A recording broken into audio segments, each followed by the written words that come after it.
അതിവിടെ ചെയ്യാൻ ആരുണ്ട്? ഒരു രാജ്യമാകുമ്പോൾ ആ രാജ്യത്തിന്റെ സംവിധാനമുണ്ട്, ആ രാജ്യത്തിന്റെ വിദേശകാര്യ മന്ത്രാലയമുണ്ട്. അവർക്ക് വേണമെങ്കിൽ ഞങ്ങൾക്ക് ഇങ്ങനെ സഹായം ചെയ്യാൻ കഴിയുന്ന അവരോട് പറഞ്ഞ് അത് വേണമെങ്കിൽ ചെയ്യാം. ഇന്ത്യ രാജ്യത്ത് അതിനുള്ള സംവിധാനങ്ങളില്ലേ?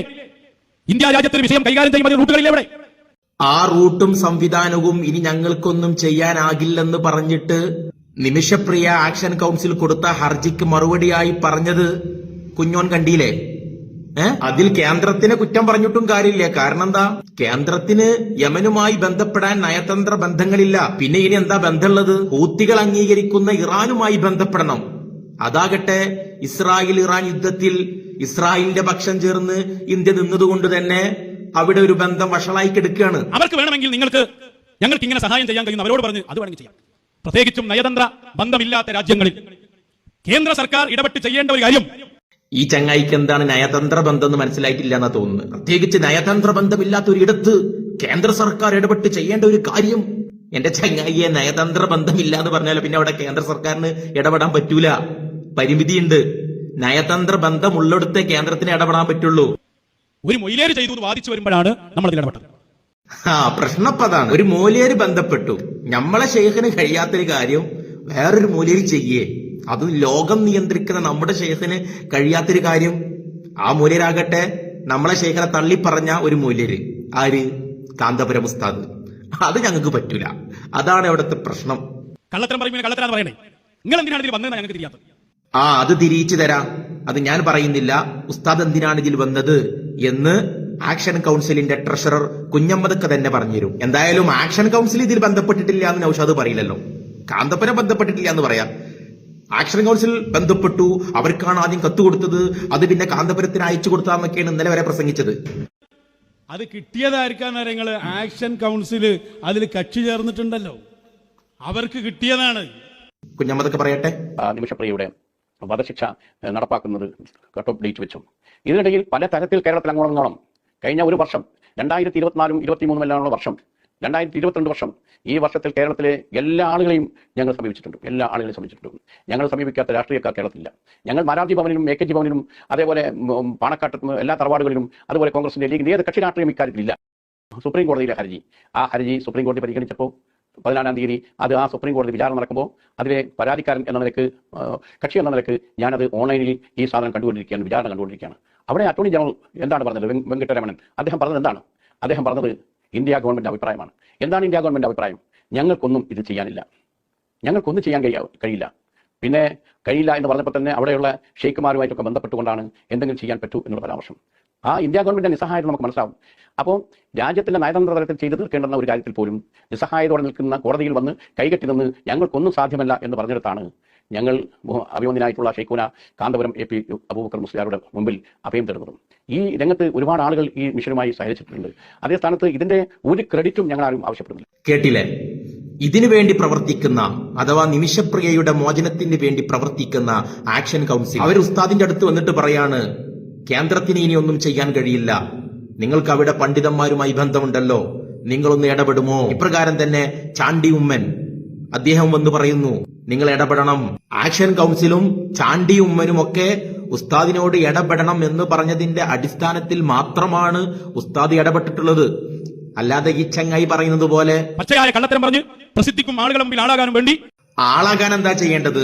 ഇവര് വന്ന് പറയുന്നതിന് മുമ്പ് തന്നെ നിമിഷപ്രിയയുടെ വിഷയത്തിൽ ഉസ്താദ് ഇടപെടുക, എന്നിട്ടോ മാധ്യമങ്ങളൊക്കെ വിളിക്കുക, ഞങ്ങൾ ഈ വിഷയത്തിൽ ഇടപെടാൻ വേണ്ടി പോകുന്നുണ്ട് എന്ന് പറഞ്ഞിട്ട് അവർക്ക് വിവരം കൊടുക്കുക, അതിന്റെ തെളിവുകൾ കൊടുക്കുക. ഒന്നും ഉസ്താദ് ചെയ്തിട്ടില്ല. പിന്നെ ഈ വിഷയത്തിൽ ഉസ്താദ് ഇടപെടുന്നു എന്ന് അറിയുന്നത് പോലും, മാധ്യമങ്ങൾ അറിയുന്നത് പോലും അനൂപ് എന്ന് പറയുന്ന ഒരു കോൺഗ്രസ് പ്രവർത്തകൻ, അദ്ദേഹം മൂലമാണ് ചാണ്ടി ഉമ്മൻ മർക്കസുമായി ഈ വിഷയത്തിൽ ബന്ധപ്പെടുന്നത്. അദ്ദേഹം പോസ്റ്റ് എഴുതി. ഈ പോസ്റ്റ് കാണുമ്പോഴാണ് മാധ്യമങ്ങൾ പോലും അറിയുന്നത്. കുറച്ചുകൂടി ഞങ്ങൾക്ക് സാവകാശം വേണം എന്ന് പറഞ്ഞ് എനിക്ക് നേരിട്ട് തന്നു. എന്ത്? ആ വിധി കുറച്ച് കാലത്തേക്ക് നീട്ടിവെച്ചിരിക്കുന്നു, ഇന്ന കാലം ഒന്നും പറഞ്ഞില്ല. ഇത് നിങ്ങൾ പുറത്തുവിട്ട ലെറ്ററിലുള്ള ഡേറ്റ് അനുസരിച്ച് തെറ്റാണെന്നാണ് ഞങ്ങൾ സ്ഥിരപ്പെടുത്തിയത്. എന്നിട്ട് സ്ഥിരപ്പെടുത്തിയിട്ട് എന്തേ ഈ കത്ത് ആരും വിടാഞ്ഞേ? ഇയാള് പറയുന്നത് പോലെ 14-ാം തീയതി തന്നെ അമ്മക്ക് ഈ കത്ത് കൈമാറിയിട്ടുണ്ട്. ഇന്നലെ പ്രസംഗിച്ചത് അങ്ങനെയാണ്. അത് മാറോന്നൊക്കെ അറിയില്ല. 14-ാം തീയതി അവിടുത്തെ കോടതി അവിടുത്തെ ഹർജി കൊടുത്ത ഉമ്മക്ക് എഴുതി ലെറ്ററായി കൊടുത്തിട്ടുണ്ട്, അത് മാറ്റിയിട്ടുണ്ട്. അമ്മക്ക് ഈ കത്ത് കൈമാറിയിട്ടുണ്ടെങ്കിൽ അമ്മയുടെ കൂടെ ആരുണ്ട്? സാമുവൽ ജെറോം എന്ന് പറയുന്ന വക്കീലുണ്ട്.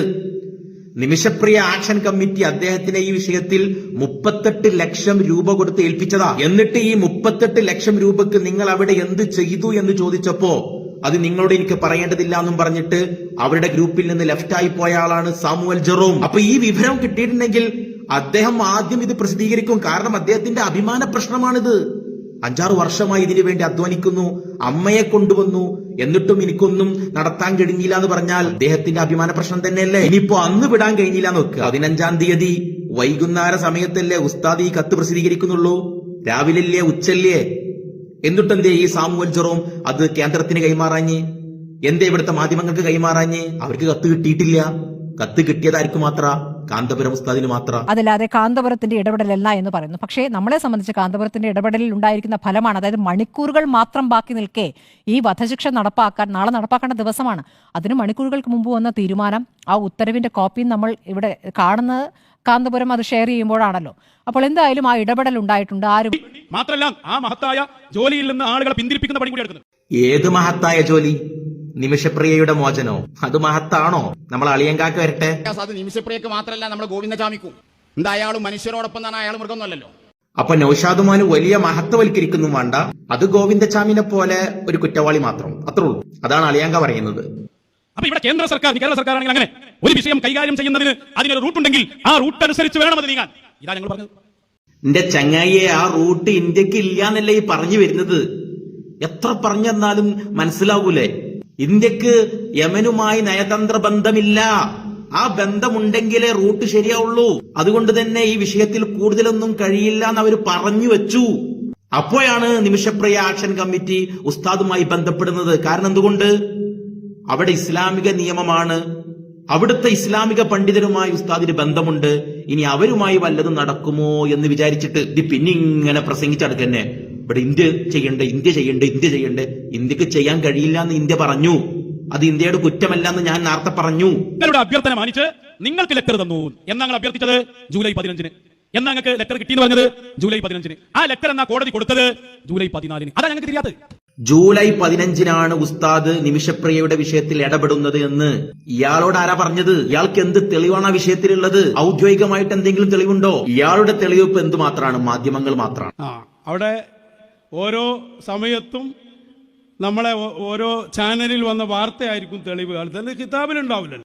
എന്നാ കണ്ടോ, ജൂലൈ 13-ന് കാന്തപുരം ഇടപെടുന്നു എന്ന് പറയുന്ന വാർത്ത വന്നത്. ഇവിടെ ശ്രദ്ധിക്കേണ്ട ഒരു വിഷയമുണ്ട്. ഈ 13-ലെ വാർത്ത പോലും വന്നത് ഉസ്താദുമായി ബന്ധപ്പെട്ട ഔദ്യോഗികമായിട്ടുള്ള ഒരു അറിയിപ്പ് കിട്ടിയതിന്റെ പേരിലല്ല, മറിച്ച് അനൂപ് VR എന്ന് പറയുന്ന ഒരു കോൺഗ്രസ് പ്രവർത്തകൻ ആണ്ടിയുമ്മന മർക്കസുമായി ബന്ധപ്പെടാൻ അദ്ദേഹമാണ് സഹായിച്ചത്. അദ്ദേഹം ഫേസ്ബുക്കിൽ കുറിപ്പെഴുതുന്നു. അങ്ങനെയാണ് മാധ്യമങ്ങൾ ഇത് റിപ്പോർട്ട് ചെയ്യാൻ തുടങ്ങിയത്. ഉസ്താദ് 15-ന്റെ അന്ന് വാർത്താ സമ്മേളനം വിളിക്കുന്നത് വരെ ഔദ്യോഗികമായി ഈ വിഷയത്തിൽ ഒരു അറിയിപ്പും മർക്കസ് കൊടുത്തിട്ടില്ല. അപ്പോ എന്തുണ്ടാകും? 15-ന്റെ അന്നും പല മാധ്യമങ്ങളും ചർച്ച തുടർന്നുകൊണ്ടിരിക്കുന്നു എന്നൊക്കെ പറഞ്ഞിട്ട് റിപ്പോർട്ട് ചെയ്യും. കാരണം അവർക്ക് പൂർണ്ണമായിട്ടുള്ള അറിവ് കിട്ടിയിട്ടില്ല. പിന്നെ എന്തേ ഉള്ളൂ? നിഗമനങ്ങൾ മാത്രമേ ഉള്ളൂ. ആ നിഗമനങ്ങൾ അനുസരിച്ച് വാർത്ത റിപ്പോർട്ട് ചെയ്യാന്ന് പറഞ്ഞാൽ മാധ്യമങ്ങൾ ഒരു ധർമ്മാണ്. കാരണം അവർക്ക് വാർത്ത ഉണ്ടാക്കണം. അത് മർക്കസിൽ നിന്ന് ഔദ്യോഗികമായിട്ടുള്ള വാർത്ത കിട്ടിയതിന്റെ അടിസ്ഥാനത്തിലല്ല ആണെന്ന് തെളിയിക്കാൻ നൗഷാദിന് കഴിയൂല. നിങ്ങളുടെ ഓഫീസ് യമന്റെ തലസ്ഥാനം മർക്കസ് ഓഫീസാണ്. അപ്പൊ അവിടെ നിങ്ങൾ ഈ കൊടുത്ത വാർത്തകൾ കൊടുത്ത നിങ്ങളുടെ സഹയാത്രികരായ ചാനലുകാർ തന്നെ പറഞ്ഞതാ. മർക്കസ് കൊടുത്തിട്ടുള്ള ഔദ്യോഗികമായിട്ടുള്ള റിപ്പോർട്ടിന്റെ അടിസ്ഥാനത്തിലാണ് ചർച്ച തുടർന്നുകൊണ്ടിരിക്കുന്നു എന്നത് ചില മാധ്യമങ്ങൾ പറഞ്ഞു 15-ാം തീയതി. അത് മർക്കസ് കൊടുത്തതിന്റെ അടിസ്ഥാനത്തിലാണ് എന്നതിന് എന്ത് തെളിവാണുള്ളത്? മർക്കസ് അങ്ങനെ കൊടുത്തിട്ടില്ല. ഉസ്താദ് ഈ വിഷയത്തിൽ മാധ്യമങ്ങളെ മുന്നിൽ വരുന്നത് വരെ ഒരു ഔദ്യോഗികമായ നിലപാടും മർക്കസ് അറിയിച്ചിട്ടില്ല. സഹയാത്രികരായ ചാനൽ എന്നൊക്കെ പറയുമ്പോൾ വിചാരിച്ചു പോകണ്ട അത് ഏതോ 2-3 ചാനൽ മാത്രമേ വന്നിട്ടുള്ളൂ എന്നുള്ളത്. ജനൻ TV അല്ലാത്ത, സംഘികളെ ചാനൽ അല്ലാത്ത എല്ലാ ചാനലും അവിടെ വന്നിട്ടുണ്ട് ഈ വിഷയം റിപ്പോർട്ട് ചെയ്യാൻ വേണ്ടി. 15-ന്റെ അന്നത്തെ വാർത്ത നമുക്ക് കേൾക്കാം. അതിൽ കൃത്യമായി പറയുന്നുണ്ട് ചർച്ച തുടരുകയാണ്. ഏറ്റവും പ്രധാനം AP അബൂബക്കർ മുസ്ലിയാർ ഇടപെടുന്നത് ഈ ശിക്ഷ ഒന്ന് നീട്ടിക്കിട്ടാനാണ്. എന്നാ പറയുന്നത്? ജൂലൈ 15-ന് 14-ന് നീട്ടിക്കൊടുത്തിട്ടുണ്ട്. നീട്ടിക്കൊടുത്തത് പിന്നെ നീട്ടിക്കൊടുക്കാൻ തഫ്സീറുൽ ഹാസിരി നടക്കോ? കിട്ടിയത് പിന്നെ കിട്ടി നടക്കോ? അപ്പൊ 15-ന്റെ അന്ന് ചില മാധ്യമങ്ങൾ ചർച്ച ഇപ്പോഴും തുടർന്നുകൊണ്ടിരിക്കുന്നു എന്ന് പറഞ്ഞതാണ് ഇവൻക്ക് തെളിവ്. എന്തിന്റെ തെളിവ്? ഉസ്താദ് 15-നെ ബന്ധപ്പെടാൻ തുടങ്ങിയിട്ടുള്ളൂ എന്നതിന്റെ തെളിവ്. വല്ലാത്തൊരു തെളിവ് തന്നെ. എന്നാൽ അതേ മാധ്യമങ്ങൾ 13-ാം തീയതി റിപ്പോർട്ട് ചെയ്യുന്നുണ്ട്. അത് എനിക്ക് തെളിവല്ല. നിലവിൽ നൌഷാദ് ഇന്നലെ നിമിഷപ്രിയയുടെ വിഷയത്തിൽ പ്രഭാഷണം നടത്തിയിട്ടുള്ള ഭാഗം അതിൽ 3/4 മണിക്കൂറോളുണ്ട്. അതിലെ 10 മിനിറ്റ് മാത്രമാണ് ഞാനിപ്പോൾ റിയാക്ട് ചെയ്തത്. അപ്പോഴേക്കും എത്ര പൊട്ടത്തരങ്ങളാണ് ഈ ചങ്ങായി വിളിച്ചു പറഞ്ഞിട്ടുള്ളത്. ഇനി ലാസ്റ്റ് പറഞ്ഞൊരു കള്ളം കൂടി പറഞ്ഞിട്ട് ഞാൻ നിർത്തുകയാണ്. കാരണം ഇത് റിയാക്ട് ചെയ്യുകയാണെങ്കിൽ ഈ വീഡിയോ മുഴുവൻ റിയാക്ട് ചെയ്യേണ്ടി വരും. അതിനെന്തായാലും എനിക്ക് സമയമില്ല. നിങ്ങളുടെ കള്ളത്തരം ഞങ്ങൾക്ക് ബോധ്യപ്പെടുകയും ചെയ്തതുകൊണ്ടാണ് ഞങ്ങൾ അന്നേ അഭിനന്ദിക്കാതിരുന്നതെന്ന് ഞാൻ പറഞ്ഞില്ലേ. പച്ചയായ കള്ള ഒരു ലജ്ജയില്ലാതെ പറയും. അപ്പൊ നൌഷാദ് പറഞ്ഞു വരുന്നത് പച്ചക്കള്ളം പറയുന്ന ആളാണ് കാന്തപുരം ഉസ്താദ്. അതുകൊണ്ടാണ് ഞങ്ങൾ നിമിഷപ്രിയയുടെ വിഷയം വന്നപ്പോൾ തന്നെ നിങ്ങൾ അഭിനന്ദിക്കാതിരുന്നത്, നിങ്ങൾ അത് കള്ളം പറയുകയാണ് എന്നതുകൊണ്ട് എന്നാണ്. എന്നിട്ട് ഉസ്താദ് പറഞ്ഞൊരു കള്ളം ഈ ചങ്ങായി അവിടെ ഇടുന്നുണ്ട്, അതൊന്ന് കേൾക്കാം. ഏറ്റവും ലാസ്റ്റ് നിങ്ങൾ കണ്ടില്ലേ, ഇബ്രാഹിം സഖാഫി പുഴക്കാട്ടിരി പറഞ്ഞ ആൾ നമ്മൾ നബീ സുമ്മനെ പറഞ്ഞ കാര്യം. നബീ സുമ്മ ടൂർ പോയപ്പോ നബീ സുമ്മ പോയത് ശരിയായില്ല, വീട്ടിലിരിക്കണം എന്ന് പറഞ്ഞിട്ട് ഇബ്രാഹിം സഖാഫി പ്രസംഗിച്ചു. അടുത്ത പത്രസമ്മേളനത്തിൽ പത്രക്കാർ ചോദിച്ചു, നിങ്ങളുടെ ശിഷ്യൻ ഇബ്രാഹിം സഖാഫി നബീ സുമ്മക്കെതിരെ പറഞ്ഞിട്ടുണ്ടല്ലോ. മൂപ്പര് പറഞ്ഞു, ഏത് ഇബ്രാഹിം അറിയില്ല. ചോദ്യമാണ് വന്നപ്പോൾ അങ്ങനെ ഒരു സാധനത്തിന് എനിക്കറിയില്ല. ഇതൊക്കെ ഞങ്ങൾ കാണുന്നതല്ലേ, നൂറിനാറിൽ അങ്ങനെ ഇഷ്ടം പോലെ ഉണ്ട്. ഒന്നും അറിയില്ല മൂപ്പര്. ഇത് കണ്ടതുകൊണ്ടാണ് ഞങ്ങൾ അയാളെ വിലയിരുത്തിയത്. അപ്പൊ ഈ കളവൻ എന്താ പറഞ്ഞത്? ചോദ്യം വന്നപ്പോ അങ്ങനെ ഒരു സാധനത്തിനെ തന്നെ എനിക്ക് അറിയില്ല എന്ന് പറഞ്ഞു. ഞാൻ ആ പത്രസമ്മേളനം അതിൽ ഇടുന്നുണ്ട്, ശ്രദ്ധിച്ചു കേട്ടോക്കി. ഇബ്രാഹിം സഖാഫി പുഴക്കാട്ടീരിനെ എനിക്കറിയില്ല എന്ന് ഉസ്താദ് അതിൽ പറഞ്ഞിട്ടുണ്ടോ എന്ന് ഒന്ന് നോക്കൂ. നമ്മൾ നബീ സുമ്മനെ പറഞ്ഞ ഭാഗം ഒന്ന് വെച്ചു കൊടുക്കും. അതായത് ഈ നഫീസുമ്മ പോയത് അവരുടെ മകളുടെ കൂടെയാണ് പോയത്. അതൊന്നും എനിക്കറിയില്ല. ഇബ്രാഹിം പറഞ്ഞത് ഹഫീസമ്മ, ഞാനതൊന്നും അറിയില്ല. ഞാൻ മറുപടി പറയേണ്ടതില്ല ഞാൻ പറഞ്ഞില്ലേ. ഏത് ഇബ്രാഹിമാ പറഞ്ഞത്, ഏത് ഹഫീസമ്മയാണ്, അതൊന്നും എനിക്കറിയില്ല. ഉസ്താദിനോട് ചോദിക്കുന്നത് എന്താ, ഒരു സഖാഫി ഇബ്രാഹിം സഖാഫി നഫീസുമ്മ എന്ന് പറയുന്ന ഒരു സ്ത്രീയെ കുറിച്ച് ഇങ്ങനെ പറഞ്ഞു. അപ്പോ ഉസ്താദ് ആദ്യം തന്നെ പറയുന്നുണ്ട്, അദ്ദേഹം പറഞ്ഞത് എന്താണെന്ന് എനിക്കറിയില്ല, ഞാനതിന് മറുപടി പറയേണ്ട ആവശ്യകതയുമില്ല.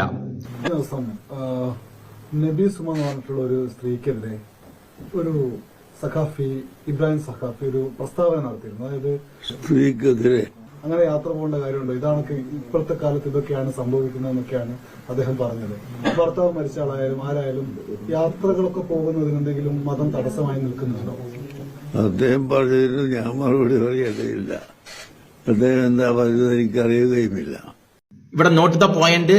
ആദ്യം ചോദിക്കുന്നത് ഇബ്രാഹിം സഖാഫിനെ അറിയൂന്നാ. ഉസ്താദിന് എത്ര ഇബ്രാഹിം സഖാഫിമാരായിട്ടുള്ള ശിഷ്യന്മാരുണ്ട്. പിന്നെ ഇബ്രാഹിം സഖാഫി എന്ന് പറഞ്ഞാൽ ഒരു പൊതു പ്രഭാഷകനാണ്.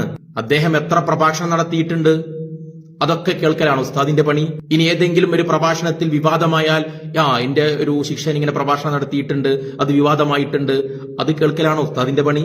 അത് കേട്ടിട്ടുണ്ടെങ്കിൽ കേൾക്കും, അല്ലാതെ വിവാദമായ എല്ലാ പ്രഭാഷണവും കേൾക്കുക എന്നിട്ട് അതിനൊക്കെ മറുപടി പറയാ, ഇതാണ് ഉസ്താദിന്റെ പണി.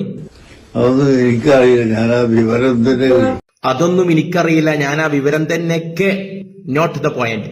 ഞാൻ ആ വിവരം തന്നെ കേട്ടിട്ടില്ല എന്ന് ഉസ്താദ് പറയാൻ നിൽക്കായിരുന്നു. അഥവാ അതൊന്നും എനിക്കറിയില്ല, ഞാൻ ആ വിവരം തന്നെ. പിന്നെ അവിടെ വരുന്ന വാക്ക് ഏതാണ്? കേട്ടിട്ടില്ല എന്നല്ലേ. ഞാൻ ആ വിവരം തന്നെ അറിയില്ല എന്ന് പിന്നെ പറയില്ലല്ലോ. അതൊന്നും എനിക്കറിയില്ല, ഞാൻ ആ വിവരം തന്നെ അറിയില്ല എന്ന് പറയില്ലല്ലോ. ബുദ്ധിയുള്ള ഒരാൾ പറയില്ലല്ലോ. അപ്പോഴേക്കും മാധ്യമപ്രവർത്തക ഇബ്രാഹിം സഖാഫി ഉസ്താദിന്റെ ഫുൾ നെയിം പറഞ്ഞു, ഇബ്രാഹിം സഖാഫി പുഴക്കാട്ടീരി. ഇബ്രാഹിം സഖാഫി പുഴക്കാട്ടിരി. അപ്പോ ഉസ്താദിന് ആളാരാണെന്ന് മനസ്സിലായി. ഞാൻ കേട്ടിട്ടേയില്ല. ഞാൻ കേട്ടിട്ടേയില്ല. ഇബ്രാഹിം സഖാഫിയെ കേട്ടിട്ടില്ല എന്ന് പറഞ്ഞോ? ഇബ്രാഹിം സഖാഫി പുഴക്കാട്ടീരി എന്ന് ആ മാധ്യമ പ്രവർത്തക പേര് പറയുന്നതിന് മുമ്പ് ഉസ്താദ് പറയാൻ ആഗ്രഹിച്ചത് എന്താണ്? ഞാനത് അപ്പോഴേക്ക് ആ മാധ്യമ പ്രവർത്തക പേര് പറയുന്നു. അപ്പൊ ഉസ്താദ് നേരത്തെ പറഞ്ഞതിന്റെ വാക്ക് പൂർത്തീകരിക്കുന്നു, ഞാനത് കേട്ടിട്ടേയില്ല. ഇതൊരു വീഡിയോ കാണുമ്പോ അതിന്റെ മുമ്പും ബാക്കൊക്കെ നോക്കണ്ടേ? എന്നിട്ട് ഇത് എല്ലാ വേദിയിലും ഈ വീഡിയോ ഇടുക. കണ്ടില്ല, പച്ചക്കളവ് പറയുന്നു. ഞാനത് കേട്ട്, ഇനിയിപ്പോ മുമ്പും ബാക്കൊന്നും നോക്കണ്ട. ഞാൻ കേട്ടിട്ടേയില്ല എന്ന് പറഞ്ഞാൽ അത് ഇബ്രാഹിം സഖാഫിനെ കേട്ടിട്ടില്ല എന്നാണോ, ഇബ്രാഹിം സഖാഫി പറഞ്ഞത് കേട്ടിട്ടില്ല എന്നാണോ? രണ്ടു ഓപ്ഷൻ അവിടെ ഇല്ലേ? ഇതിൽ പറഞ്ഞ വ്യക്തി ഏതാണ് ഉദ്ദേശിച്ചതെന്ന് തീരുമാനമാകാതെ അയാളെ മേലിൽ കളവ് ആരോപിക്കുന്നതിന്റെ വിധി എന്താ? സൂഫിയാക്കളല്ലേ? അത് തീരുമാനമാക്കാതെ പച്ചക്കള്ളം പറഞ്ഞു എന്ന് പറഞ്ഞിട്ട് എല്ലാ വേദിയിലും പ്രസംഗിക്കാൻ എന്ത് ഹുക്കുമാണ് നിങ്ങളെ സൂഫിസത്തിലുള്ളത്? എന്നിട്ട് പേര് സൂഫിസം. ആനമുടുകെ